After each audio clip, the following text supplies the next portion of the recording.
We talked about Internet Protocol networking, IP networking. IP is, if you remember, a layer 3 protocol. So IP is responsible for sending packets from the source to the destination host, as we hopefully know.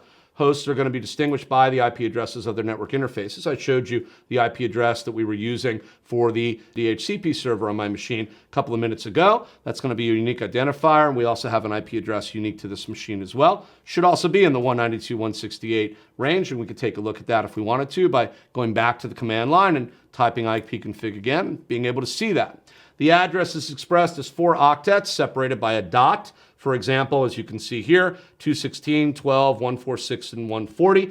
Each of those areas is an octet. So when we want to think about this and we want to differentiate, we can say here that 216, as I just draw a box, is 1 octet. 12 is another. 146 is another. And of course, 140 is another. And each of these separated by a dot, the dot being right here, is going to be an octet. And those octets are going to represent 1/4 or 1/4 of the overall IP address. We have 4 octets. Each one has a numerical value assigned to it, and those 4 octets together equal our 32-bit IPv4-based address. Each octet has to have a value of 0 or a value between 0 and 255. Now that's true for all octets, but there are some rules that we have to be aware of and keep track of for certain octets. So every octet in theory can be anything from 0 to 255, but not all octets begin on 0 and not all octets end on 255. It's important to know that. So some rules just for you to remember and to keep track of, right? Number 1 is that the first octet, which would be this octet right here, right? This is the first octet. First octet is going to have a range associated with it that cannot start on 0, because if we start on 0, we don't have a valid IP address.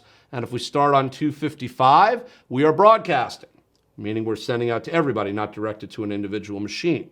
So the range for the first octet has to be from 1 all the way to 254, meaning that we can start on anything from 1 to 254 as our first octet, and anything in that range will be perfectly acceptable. But if we start on 0, we don't have a valid IP. If we start on 255, we effectively are broadcasting, sending out to everybody and not having a unicast transmission, a one-to-one directed transmission or conversation. The middle 2 octets, octets 2 and 3, which will be these octets right down here.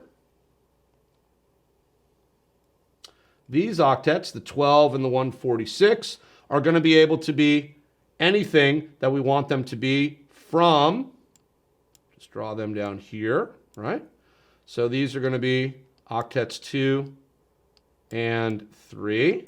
The range for them is going to be anything from 0 to 255, right? So what we'll do is just kind of draw this and bring this over here for the ease of writing. And so that range can be anything from 0 to 255. So we can say 1.00 would be an acceptable IP address. It's actually the very first IP address in the first octet range. We could also say 254.255.255 would be an acceptable IP address. It's the last acceptable IP in the very last IP octet range. And so we develop that thought process and understand that. And then the final octet, which is the 4th octet right over here, which is going to be 140 in this case, and we'll just draw a circle around that one and put a big arrow right over here and say that that is going to be octet number 4. The range for octet 4 is going to be just like the range for octet 1, anything from 1 to 254. Because again, if we start on a 0 or end on a 0, we're not using a valid IP address. And if we start on a 255 or end on a 255, we are broadcasting. We are not using a valid IP. So as a result of that, 1.001 would be the very first IP address in the first octet range that we could use. That is legitimate based on the rules. Very last IP address in the last octet range would be 254.255.255.254.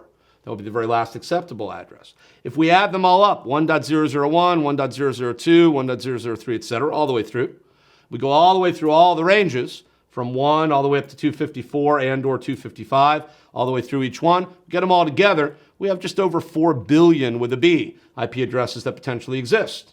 We have access to almost all of them without exception. There's some minor things in there. We'll take a look at a range table here in a couple of minutes, and we'll talk about an exception for the 127 octet, because that's something special.